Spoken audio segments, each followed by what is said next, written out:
Trevaline Evans disappeared in broad daylight from a small Welsh town. There was no confirmed scream, no public struggle, and no final phone call. What she left behind was even more unsettling, a simple note on her antique shop door saying she would be back in 2 minutes. At first, that message sounded ordinary. A shopkeeper might step out for lunch, visit a neighbor, or run a quick errand nearby. But Trevaline did not return in 2 minutes. She did not return that afternoon. She did not return that night. More than 3 decades later, the small note remains one of the most haunting details in British missing person history. Trevaline was 52 years old in June 1990. She ran attic antiques in Llangollen, a scenic town in North Wales. Llangollen was not a huge city where someone could easily disappear into crowds. It was small, familiar, and surrounded by countryside. There were shops, tourists, local residents, river paths, old stone buildings, and routines that people noticed because the town was not anonymous. That is what makes the disappearance so difficult. Trevaline vanished from a place where ordinary movements should have created witnesses. On Saturday, June 16, 1990, Trevaline opened Attic Antiques as usual. The day began like normal business. Customers and people in town saw her during the morning. Several later accounts describe her as relaxed, cheerful, and not visibly afraid. She was not known to be preparing for a secret trip. She had not cleared out the shop or emptied her accounts. She also had plans for later that day, which made the idea of a sudden planned disappearance harder for some people to accept. Her car, a dark blue Ford Escort, remained parked nearby. It was available if she wanted to leave town. Inside the shop, her everyday belongings were still there. They were the kind of items people usually take when leaving for any real distance. Then came the note. Around lunchtime, Trevaline placed a message on the door saying she would be back in 2 minutes. That note became the center of the case because it suggested she expected to return almost immediately. She left her handbag behind. She left her keys behind. She also left her jacket behind inside the shop. Those details made the scene feel temporary. It did not look like someone leaving to start over somewhere else. A person leaving forever usually takes money, documents, a vehicle, or at least keys. Trevaline appeared to take almost nothing. That is why the first minutes after she stepped out became so important.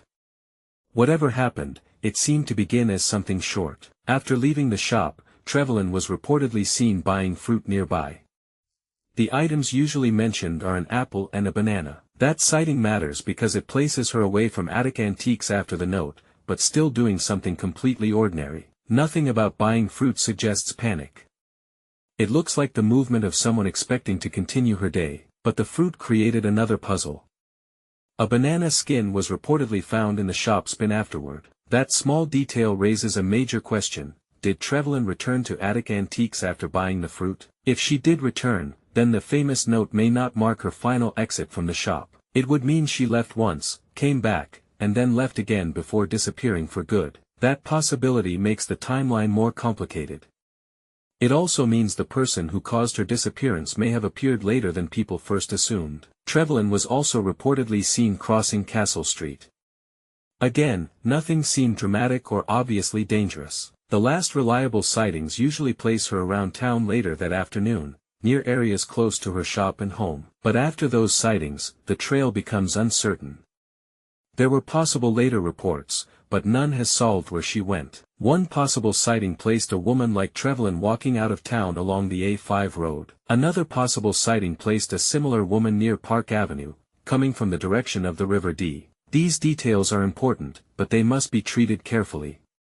A possible sighting is not the same as a confirmed final location. In missing person cases, later sightings can help, but they can also confuse the timeline if the person was only similar looking. That left police with a difficult problem. They had a woman seen in public, a shop left open, and no clear ending. The most unsettling figure in the case is the smartly dressed man. He was reportedly seen around Trevaline before she vanished. Some accounts describe him as well dressed, possibly wearing a blazer, and not immediately recognized as a local regular. He was reportedly seen speaking with Trevaline or near her shop. That made him one of the case's most discussed unknowns. Police circulated an artist's impression, but the man was never publicly identified as the clear answer to the disappearance. That is important.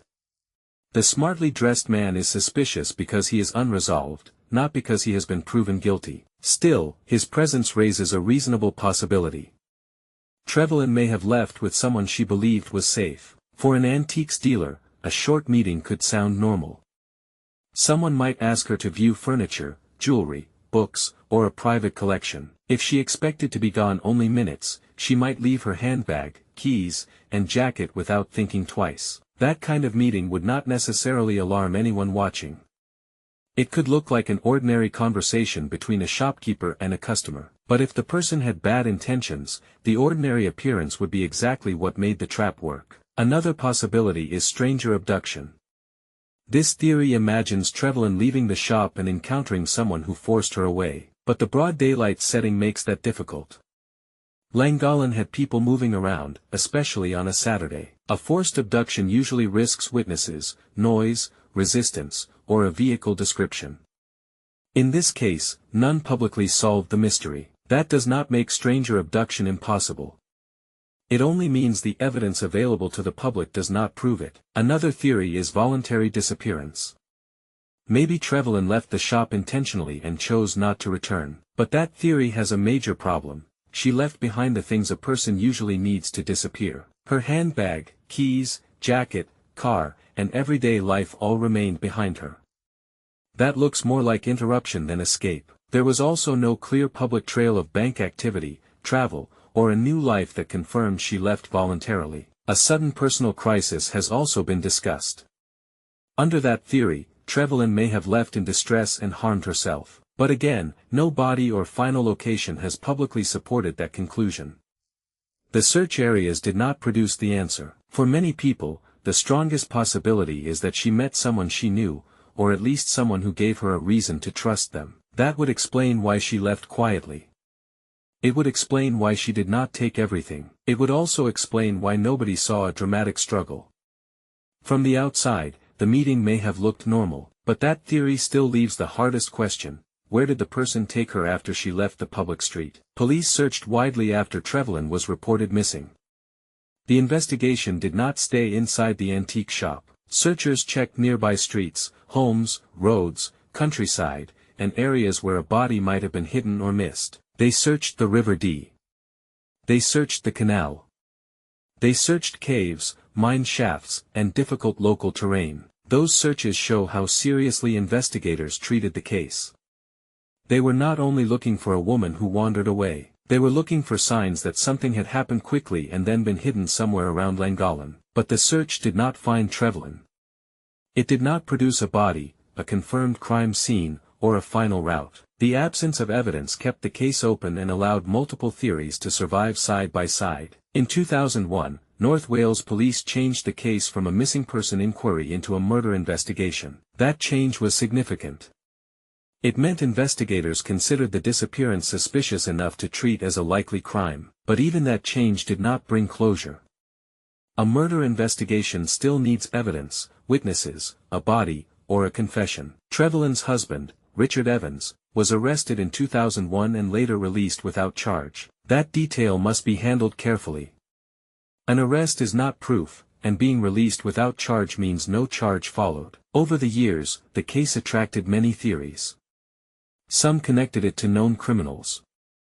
Others focused on local secrets or hidden remains. One later theory involved claims about remains under a golf club building in Llangollen, but police searches did not solve the case. Another public discussion involved mysterious bench messages connected to Trevaline's name.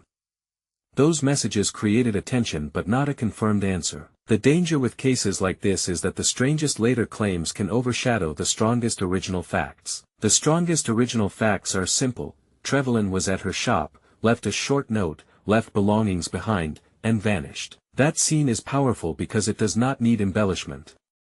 A woman expected to return quickly, and then never did. The note also creates a painful contrast. It was meant to reassure customers, not become evidence in a missing person case. Anyone passing the shop that day would have understood the message as temporary. They would not have known they were seeing the beginning of a mystery. That is what makes the case feel so close to ordinary life. Nothing about the moment looked cinematic or dangerous. There was no storm, no deserted road, no obvious chase, and no dramatic final witness. There was only a woman stepping away from work in the middle of a normal Saturday. Then came silence. Trevaline's family and investigators were left with a set of clues that pointed in different directions. The note suggested she planned to return. The belongings suggested she did not intend to go far. The fruit purchase suggested ordinary movement.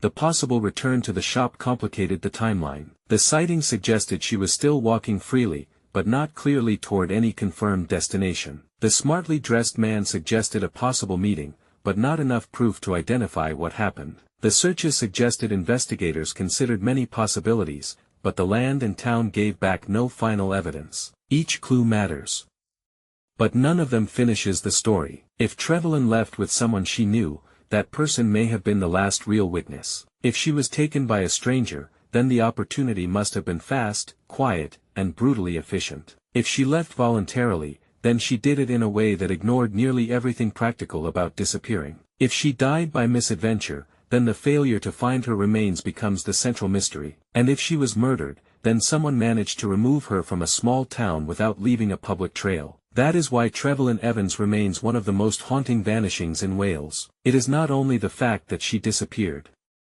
It is the shortness of the promise she left behind. Back in 2 minutes is not a farewell. It is not a plan. It is not a final message. It is the kind of note people leave because they assume the rest of the day will continue normally. But for Trevaline, the day did not continue. The note became the last clear expression of her intention. She expected to come back. Or at least, she wanted others to believe she would. That small uncertainty is what keeps the case alive.